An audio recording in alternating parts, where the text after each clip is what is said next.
Hi guys, welcome to this tutorial, Python for Data Science. In the last tutorial, I explained an overview of data science, what to expect in data science, what can we do with data science. So in this tutorial, we'll focus on Python for data science. So what is Python? Python is a programming language, just like any other programmers you may know, Java, C Sharp, C++, ASP.NET, PHP. There are a lot of programming languages there that you can use for different things.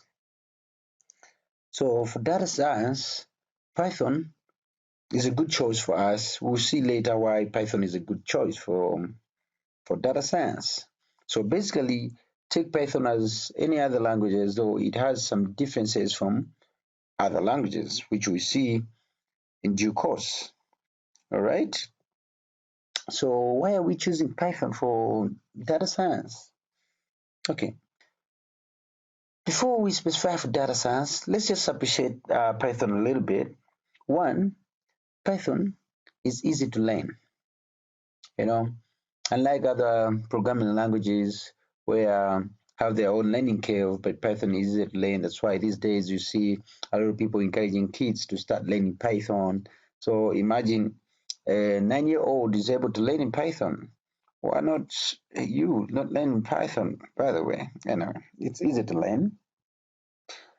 Why is it easy to learn? It has a simple syntax, and some of the um, statements in Python they sound like English.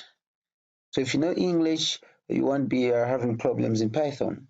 So it has statements that are English like most brought from mathematics or so. So it's easy to learn. Trust me. You will see as we do some one or two examples during this course.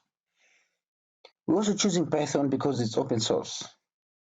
We're not paying anything for Python. It's free. You can use it, you distribute it, nobody will sue you for that. Well, it has a lot of advantages, libraries, etc. But at the same time, it's free. So that's why not utilize it? It's free. You're not paying anything. Okay. Python as a programming language can be used in different fields.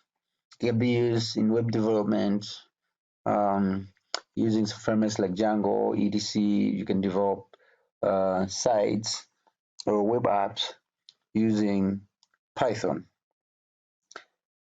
For our sake, we'll be using Python to do some data science, all right?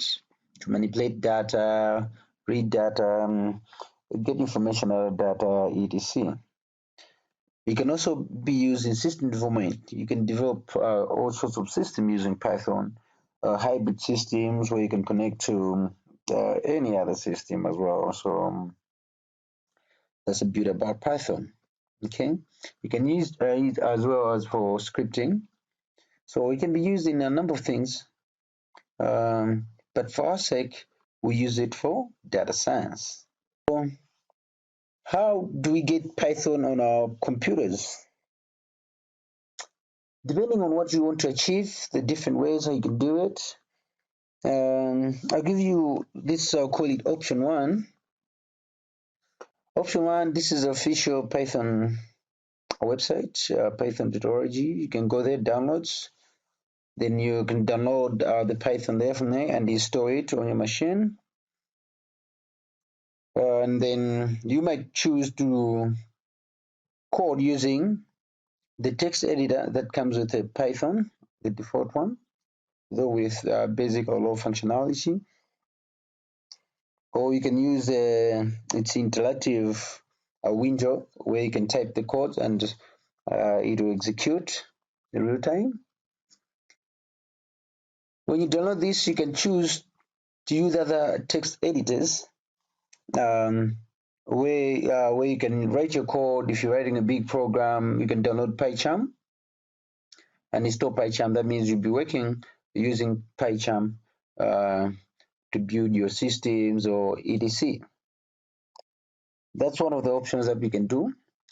But for what scenario? we'll use this option. We use what is known as Anaconda. Anaconda, for the sake of data science, it has a lot of variables uh, to do with data manipulation, etc. You can run your Python there. There's Jupyter Notebook. So I would say we should use option 2. I'd like you guys to download Anaconda from that URL, anaconda.com/products in the video. When you go to that link, you'll be able to see this link where it's got your data science toolkit download. So once you download that, you have to install it. Then we can start using that for our sake. You can try it out all options. And what I'll do, I'll show you the option one, what I meant in the option one, and before continuing working in our Anaconda. All right, let me do that. Let me show you the option one scenario. All right, so once you store your Python using option one, you come on your search bar and say Python. Then that Python will come, so I'll just click on that app.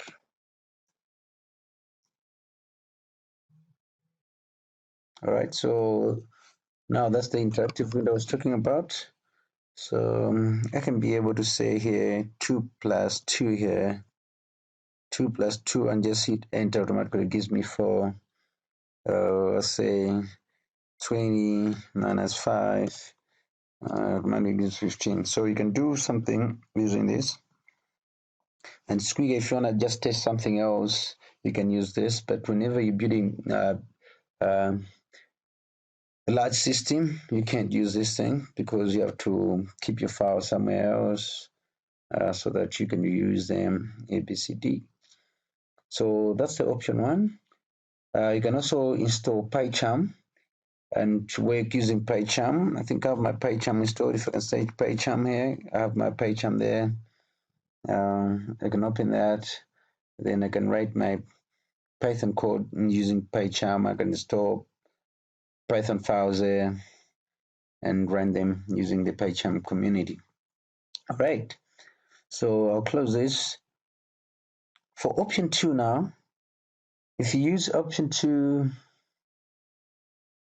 if you used option 2 to install the Anaconda, if you can search here just for Jupyter Notebooks, I'm interested in Jupyter Notebooks, so I'll say Jupyter. There it goes. So there goes Jupyter Notebooks. So I can click on Jupyter Notebooks, then open up Jupyter Notebooks. For my sake, I already have Jupyter Notebooks open in my browser. So I'll just go ahead and open my browser. So I have this Jupyter Notebook here open. So you can create folders here using this new thing. So you can even just go ahead, you can create a Python file, you can create a text file, you can create a folder or terminal using Jupyter Notebooks. For my sake, I created a folder so that I should organize the whole content for this series of data science in one folder. So I'll come here on this window. Here is my folder, Python for data science. I'll click on it. So in my folder, I created this Python basics, so you can go there and create a new Python file. Then you can come up with this file. For example, let me just create a Python file here. Then it'll open a new window where it'll create the file. Okay. So you can save this file. You can say, okay, rename. So you can rename this file, etc. I'll close this and remain with my window here. Yeah, I want to leave. Okay. I don't want to save it, so I'll delete it. All right, so now I remain with my file, Python basics, Python file. I'll open that. I'll use that to go through this session. All right. Okay, so this is my uh, Python file. Let me just explain a little bit about this window, the Jupyter Notebook, how it works. You have this side here where you can toggle between, if you want, if you're writing code, you choose code. If you're writing something else, just an explanation, you do that. If you writing the code, that means you that. If you're doing a heading like a DTA Python basics, you choose heading, etc. For example, I can insert another window here, another cell. So I'll say insert maybe cell below, and I choose in this cell write something about the heading. So I'll say okay, yeah, I get it. So the basic the heading, I'll just say testing. Okay, see, so testing is my heading, and I can also insert another one below there and say okay, here I'll write maybe an explanation. So just say this is markup. I say this is an explanation, ABCD, ABCD. Whenever I'm writing code, you see when I'm writing code. So I'll go ahead and delete this. So just say current. Say current. All right. So Python basics. You know, when you Google every programming language, the first program they teach you is Hello World. So before we do anything else as well, let's just write a Hello World. Okay. So there I will insert a cell below it, but I'll leave this to code. So how do we write Hello World in Python? To do that, we just use the word print, and I'll say Hello World. Hello World. Let me just put some space. Hello World. You can add in other words here. Say this is Python for data science. For data science. All right. Let me just put capital D there. Okay. So I can run this by hitting the run button. Boom. Then it prints hello world. This is Python for data science. Congratulations. You've written your first Python program. The hello world. All right. Okay. So if you can see from this, remember I said you just start a new line in Python without doing semicolons, ABCD like other programming languages. I wrote this statement here, but I didn't put any semicolon. I just hit run. Then it printed, this is Python for data science. So imagine we want to add two numbers. What can we do in simple mathematics? Okay, so I'll go ahead and insert another cell here. So say if we want to add two numbers, this is what we can do. We say, let's say 2 plus 2. Then if we want to see the result, we can just say run. Boom, it gives us 4. All right. What we've done is just simple addition. We can insert another cell there, maybe cell below there, maybe to do subtraction.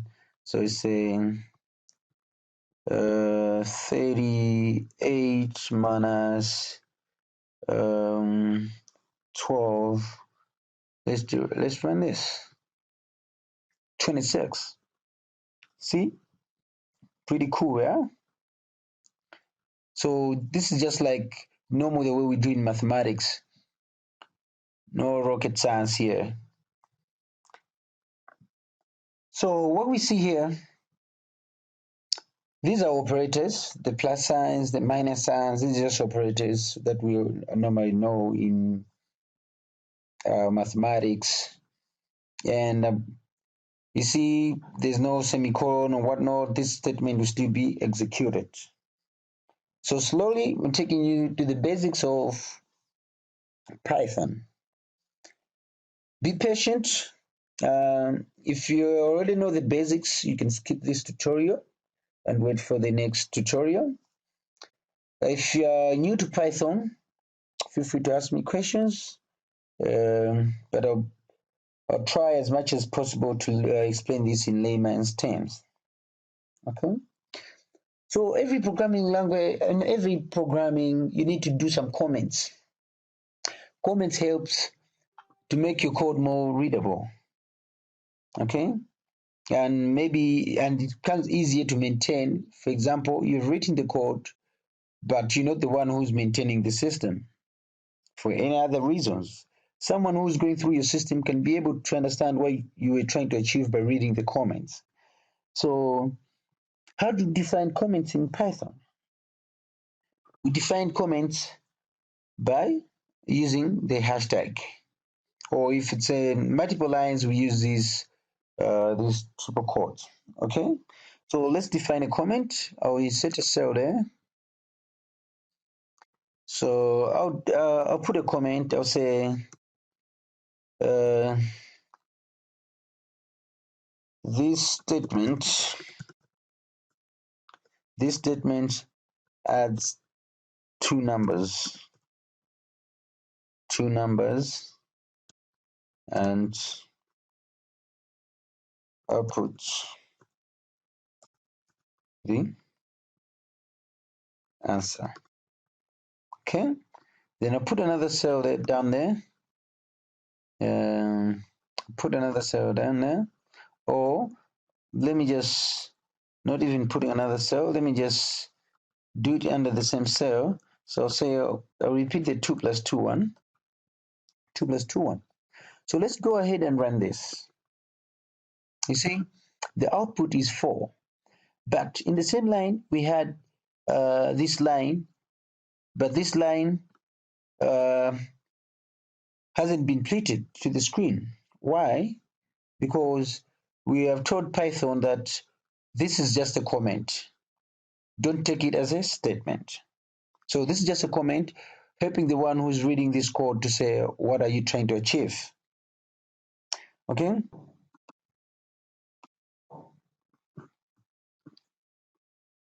Okay. So basically, a variable is a reserved memory location to store values, data values. Let's take a value in a simple terms like a container, where you can put in something and take out something. So variables are just like container to store our values. So why are variables important? Because we can store something in it now and use it later at some stage during some implementation within our system. We can use that value, add another value, or remove that value and take another value depending on the scenario, what you want to achieve. So variables are very important in any programming languages. So how do we define variables? Let me set a new cell here. So you define a variable by giving it a name.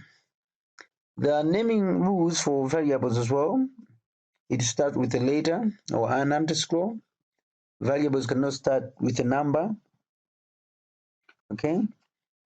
So let's say, for example, in our scenario where we're adding two numbers, we can name the first variable number 1, for example, which you can assign it to 2. Then we define another variable number 2, which assign it to 3, for example. You see? So we can add these two numbers using the variables. Since we say variables are just containers, they're just storing our values. So we can say number 1 plus number 2. Okay?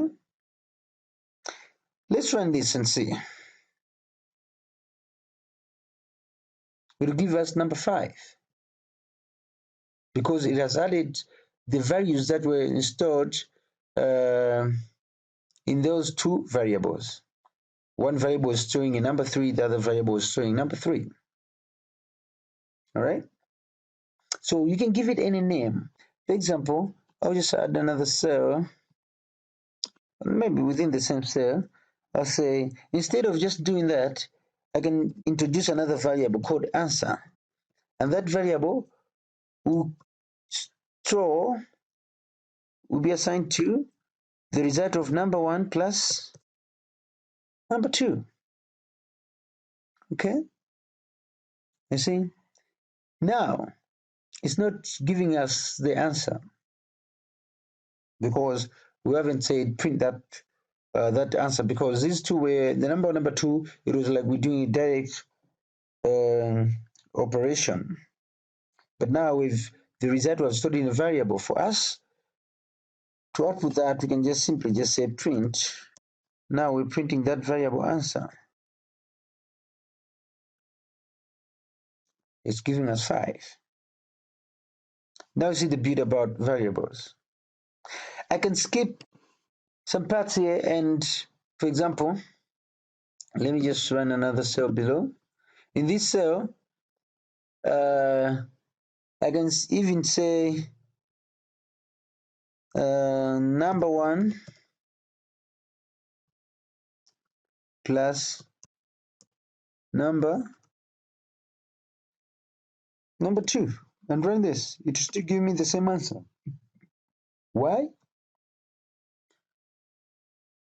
We stored our values in a variable, so we can use the values anywhere.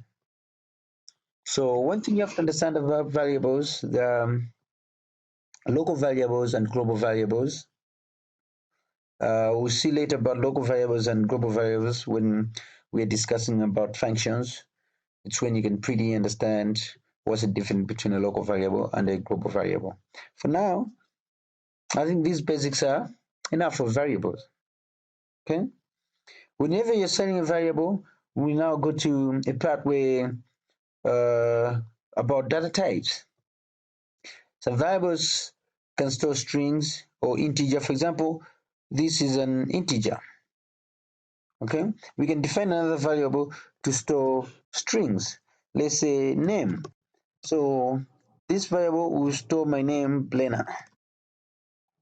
Okay, all right. This variable will store my name, Brenna. Okay, so I can even print what's in Blena, what's in name. What's in name?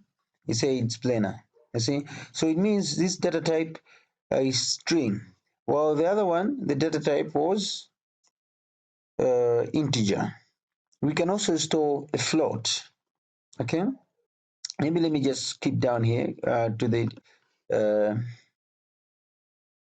data types. So the different data types, like I'm saying. So just go ahead and hit a cell here.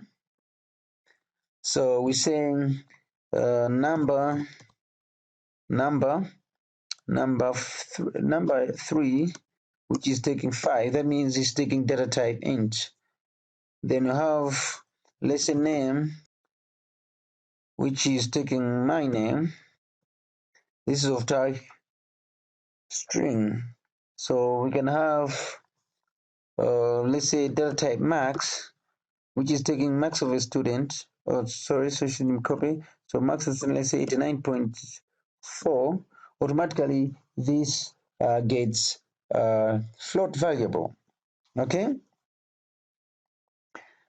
So we can also know what's the data type of a variable by checking by using a function called type. We'll know about functions later, but let's use that type function to know, to be sure what's the type of these data types we have defined. So I'll say print type of my variable number 3. Okay, let's print that. Let's see. You see, it's telling me it's of class int. All right, an integer. What if the print name, type of name? What's the data type? It's telling me it's data type string. What about max?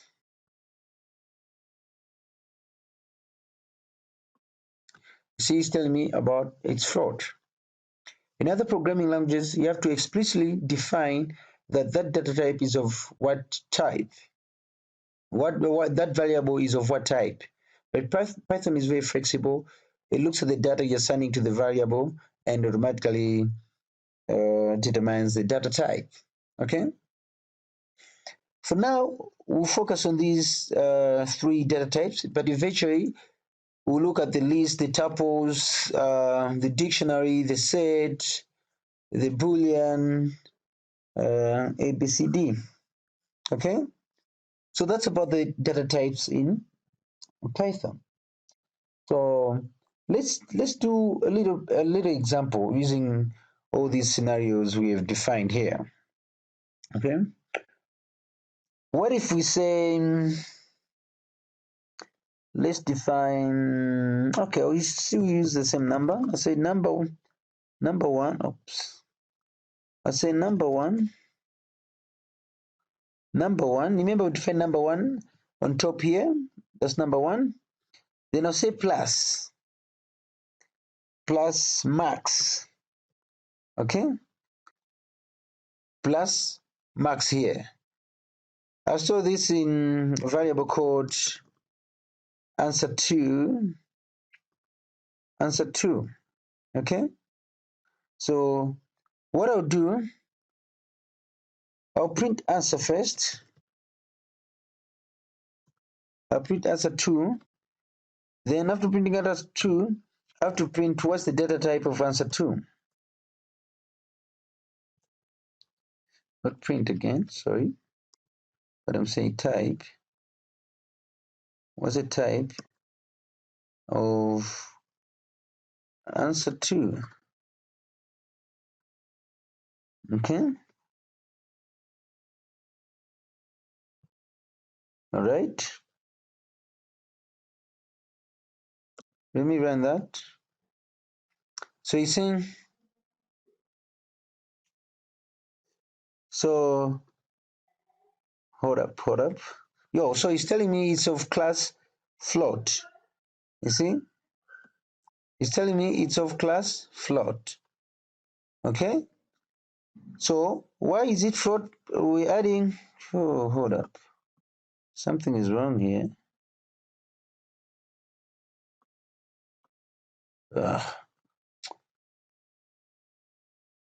This is supposed to be code, not markdown. Sorry. That was the confusion. My bad. It should be of type code, not markdown. So let me run this cell. You see, now the answer is 91.6 because we're adding number one on top, which is 2 plus the 89.6. So it's giving me 91.6. At the same time, we want to know the type. Automatically, Python has said, okay, this is of type float. We didn't tell it now, we're changing it to float. No, automatically said, okay, this is of type float. So what if we add variables of different data types? Like we did there, someone was float, the answer is, the max was a float, the number one was int.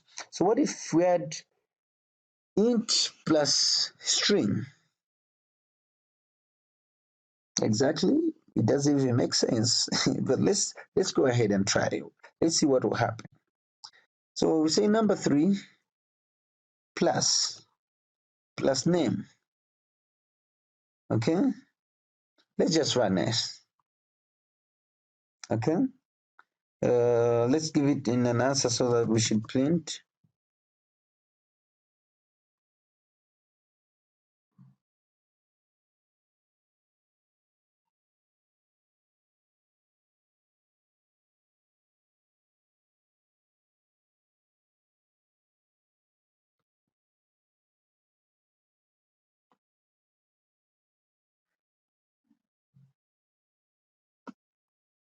Why are you going to markdown? Okay, you see, it's giving me an error because the operand where we use the plus, we can never add a plus a string, but we can add an integer with a float, like we did, it will give us the answer. You see, 96.4. But we can never add a string with a float or a string with an integer. Okay? So these are just the basics of Python. In the next chapter, we see just a few basics. Then we go into the for loops, the list, the sets, the functions, the classes, before going further into the actual data manipulation. So go ahead, practice. Whenever you're meeting changes, let me know. But I just wanted to introduce the basics of Python, the simple things, the variables, the data types, so that we shouldn't find ourselves dealing with those things whenever we start doing the actual work. There are a lot of information on the internet. You can get extra information from it. But feel free to ask me if you're meeting any challenge. I'll be able to help. So in the next chapter, we'll look at the other areas, the basics, and we continue. I've just cut this short. I don't want this to be a long, boring tutorial. So I'll do another short one so that we cover the basics, then we continue. All right.